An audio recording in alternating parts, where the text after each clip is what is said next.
नमस्कार दोस्तों, आज फिर आपका स्वागत है क्राउन इमिग्रेशन के यूट्यूब चैनल पर। तो आज की जो हमारी वीडियो है वो है स्टडी इन डेनमार्क, उसके बारे में हमारी ये डिस्कशन रहेगी। डेनमार्क में crown immigration number of students को भेजती है। डेनमार्क से रिलेटेड भी हमारी नंबर ऑफ वीडियोज़ हैं, तो उसकी भी हमारी एक डेडिकेटेड प्लेलिस्ट है। उस डेडिकेटेड प्लेलिस्ट का लिंक भी मैंने अपने डिस्क्रिप्शन बॉक्स में लगाया है। उन वीडियोज़ को ज़रूर वॉच करें, उसके बाद डिसीज़न लें। मैं बहुत सारी वीडियोस में रेगुलर बता रहा हूँ अवॉइड करें UK based program in Denmark, but अभी क्या है कि बच्चों का डेस्परेशन इतना है कि सोचते समझते नहीं, बस अभी किसी हुक एंड क्रुक से पहुँच जाएं उसके बाद देखेंगे। तो स्पाउस भी अलाउ है यहाँ पर, तो लेकिन उसके ड्रॉबैक यही है कि 6 मंथ का पोस्ट स्टडी परमिट है। अगर आप डेनिश बेस्ड आइदर बैचलर में या मास्टर में या पीएचडी में जाते हैं तो तब आपको जो पोस्ट स्टडी परमिट है अप टू 3 इयर्स का मिलता है, और जो आपके मैक्सिमम पीआर के भी चांसेस है अगर आप डेनिश बेस्ड, मैं बार बार रिपीट वर्ड कर रहा हूँ, डेनिश बेस्ड डिग्री में डेनमार्क में पढ़ने के लिए जाते हैं। तो हम डेनमार्क में एक्सपर्ट नहीं है, और भी बहुत सारी कंट्री में एक्सपर्ट हैं। डेनमार्क में फीचर्स क्या है, तो अर्निंग पॉइंट ऑफ व्यू से स्कैंडिनेवियन कंट्री में ये भी बहुत अच्छी कंट्री है जहाँ पर बच्चे अच्छे पैसे कमा सकते हैं ड्यूरिंग पार्ट टाइम जॉब, जो कि बच्चा up to 20 hours in a week कर सकता है। जो डिपेंडेंट है उसको फुल वर्किंग राइट है। डिपेंडेंट जो आपका बच्चा भी आपके साथ कंपनी कर रहा है उसको फ्री एंटायर एजुकेशन डेनमार्क के अंदर फ्री में मिलती हैं। ऐसे ऐसे प्रिविलेज हैं। इवन ये एक ऐसी कंट्री है तो यहाँ पर जो स्टूडेंट है विदाउट शोइंग द फंड्स भी अपना स्टूडेंट वीज़ा ले सकता है। अगर आप 1 साल की फ़ीस पे करके यूनिवर्सिटी को जाते हैं, अगर 1 सेमेस्टर की फ़ीस पे करते हैं तो जो 1 सेमेस्टर की फ़ीस रिमेनिंग रह जाती है उसको आपको अपने अकाउंट में शो जरूर करना पड़ता है। अभी क्वेश्चन ये आता है बच्चे का कि सर मैंने अपनी स्पाउस को भी ले जाना है, बच्चों को भी साथ में ले जाना है, तो उनकी ट्यूशन फीसेस क्या है, उनके लिए भी फंड्स दिखाने पड़ते हैं या नहीं पड़ते हैं, क्या वो करंट एक्सेप्टेबल है या नहीं है। ऐसे बहुत सारे बच्चों के क्रॉस क्वेश्चंस हमें आते हैं।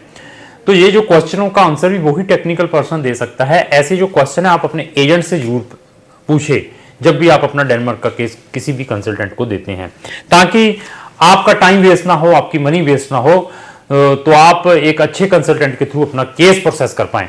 तो ऐसा है कि डेनमार्क में अगर आपने स्पाउस और डिपेंडेंट बच्चों को साथ में ले जाना है तो स्पाउस की जो शोइंग मनी है वो 10,000 यूरो की है।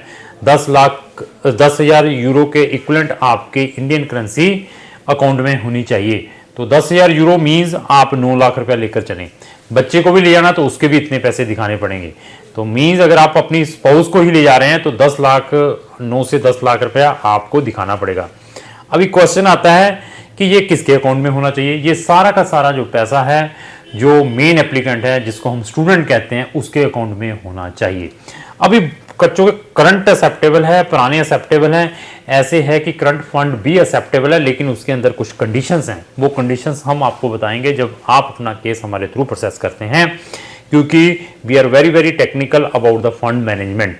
अगर आपको फंड्स में कोई प्रॉब्लम आ रही है, आइदर वो डेनमार्क है, चाहे वो फिनलैंड है, चाहे स्वीडन है, चाहे व्हाट्सएवर लाटविया है, तो we can technically tell you कि how you will show the fund in that specific account. उसके अंदर और क्या प्रिकॉशंस लेने हैं, इसके कौन कौन से एविडेंसेस उस स्पेसिफिक एम्बेसीज में लगाने हैं, क्योंकि इन एम्बेसीज में रेगुलर हमारी फाइल्स जाती हैं और ऑब्जर्वेशंस भी लगती हैं। उन ऑब्जर्वेशन से वी आर लर्निंग वो दैट जो हमने लर्न किया होता है वो आपकी जो प्रोस्पेक्टिव स्टूडेंट्स हैं उनकी फाइल्स के ऊपर इंप्लीमेंट करते हैं, ताकि जो एक गलती हुई है वो रिपीट ना हो और प्रोस्पेक्टिव स्टूडेंट्स को इजीली वीजा मिले।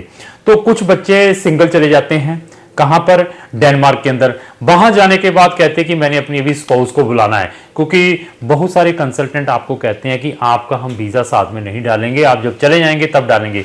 तो ऐसे डिसीजन जो लेते हैं वो भी रॉन्ग है। कौन सी कंट्री में साथ में अप्लाई करने चाहिए, कौन सी कंट्री में आफ्टर रीचिंग करने चाहिए, कौन सी कंट्री में आफ्टर वीजा ग्रांटिंग के बाद करने चाहिए, इसमें भी प्रिकॉशंस लेना बहुत जरूरी है। तो अगर आप ऑलरेडी इनसाइड डेनमार्क में हैं, आप अभी अपनी स्पाउस को वहां पर एज ए डिपेंडेंट बुलाना चाहते हैं, तो क्राउन इमिग्रेशन आपको ऑनलाइन सर्विस भी प्रोवाइड कर सकती है, उसमें भी हम आपकी हेल्प कर सकते हैं। आपको अगर फंड्स में भी प्रॉब्लम आ रही है ऐसे केसेस में, उसमें भी हम आपको बढ़िया से बढ़िया गाइडेंस प्रोवाइड कर सकते हैं, क्योंकि we are regularly touching with that embassies. अभी वहां पर 13 साल की स्टडी का सिस्टम है, जो स्वीडन जैसी, जो स्वीडन में भी, जो सॉरी स्विट्जरलैंड जैसी कंट्री में है, ऑस्ट्रिया जैसी, जर्मनी जैसी कंट्री में है, नॉर्वे जैसी कंट्री में है, कि आपकी जो स्कूलिंग है इंडिया के अंदर 13 साल की होनी चाहिए, then you can directly get the admission in bachelor degree. तो मास्टर वाले स्टूडेंट्स के लिए तो आपकी 4 इयर्स बैचलर, तो you can directly get the जो एडमिशन है वहां पर मास्टर में ले सकते हैं वहां की पब्लिक यूनिवर्सिटीज में, जिनकी फीस 4000 यूरो 3500 यूरो की भी है एक सेमेस्टर की। तो ऐसे ऐसे एडवांटेज भी आप क्राउन इमिग्रेशन में। IELTS is mandatory, minimum 6। अगर आपने अच्छी यूनिवर्सिटीज में जाना, इवन बैचलर में बहुत सारी यूनिवर्सिटी 6.5 भी मांगती है, PT भी एक्सेप्टेबल है। तो इट इज अगेन डिपेंड कि आप कौन से प्रोग्राम्स में अप्लाई कर रहे हैं। जो मैंने फिर बता दिया है, यूके बेस्ड प्रोग्राम है, उनकी रिसर्च जरूर करें गूगल के ऊपर, देन टेक द डिसीजन। अभी आते हैं एम्बेसी फीसेस और जो केस ऑर्डर फीसेस हैं वो कितनी कितनी है। तो ऐसे है कि यहाँ पर 2 फीसेस लगती हैं, तो दोनों में से एक फीस रिफंडेबल भी है अगर कल आपका वीजा रिफ्यूज होता है। मैरिजेस के ऊपर आते हैं, क्या न्यू मैरिजेस एक्सेप्टेबल हैं? अगर न्यू मैरिजेस एक्सेप्टेबल है तो उसमें क्या प्रिकॉशंस, कौन से ऐसे एविडेंसेस लगाने हैं, ये भी क्राउन इमिग्रेशन आपको बता सकते हैं, क्योंकि न्यू मैरिजेस वाले भी डेनमार्क में अपना एडमिशन अप्लाई कर सकते हैं। तो मैं फिर बता दूं, education is world wide recognised है, इकोनॉमिकल है। इफ यू कंपेयर, अगर आप वहां की पब्लिक यूनिवर्सिटीज में जाते हैं, डेनिश बेस्ड प्रोग्राम में जाते हैं, तो अगर बाकी स्कैंडिनेवियन के साथ भी कंपेयर करते हैं तो अब ऐसे है कि जो इसकी केस ऑर्डर फीस है that is refundable in case visa refuse होता है, लेकिन मैक्सिमम बच्चों को वीजा मिल जाता है। वीजा सक्सेस रेट भी मोर देन 90% है। तो उसकी जो फीस है 26,000 इंडियन रुपीज है, जिसको डेनिश कोरोना हम 2115 कहते हैं। तो 26,000 ये फीस भी स्टूडेंट को पे करनी पड़ती है। प्लस फिर आते हैं एम्बेसी फीस के ऊपर, 21,000 इसकी एम्बेसी फीस है, जिसको हम 1700 डेनिश कोरोना कहते हैं। तो ये बच्चे को पे करने पड़ते हैं। अभी कहते हैं कि मैं स्पाउस को साथ में ले जाना है, तो उसकी भी जो केस आईडी फीस है वो 32,000 है। स्टूडेंट की 26,000 है केस ऑर्डर फीस, तो डिपेंडेंट जो स्पाउस है उसकी 32,000 है, जिसको हम 2635 स्वीडिश कोरोना कहते हैं।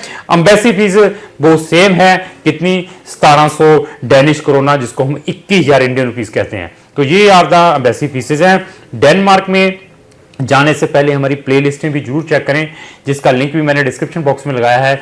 उसके बाद आपको आइडिया हो सकता है कि क्राउन इमिग्रेशन को कितना नॉलेज है। कोई ओरिजिनल डॉक्यूमेंट नहीं लेते, मैक्सिमम फीस हमारी जो वीज़ा ग्रांट होता है उसके बाद है, और आप हमारी ऑनलाइन सर्विस भी बाई सिटिंग एनीवेयर ले सकते हैं। तो लास्ट में मेरी यही रिक्वेस्ट है, अगर आपको जो मेरी वीडियो अच्छी लगी उसको लाइक एंड शेयर करना होगा। Thank you.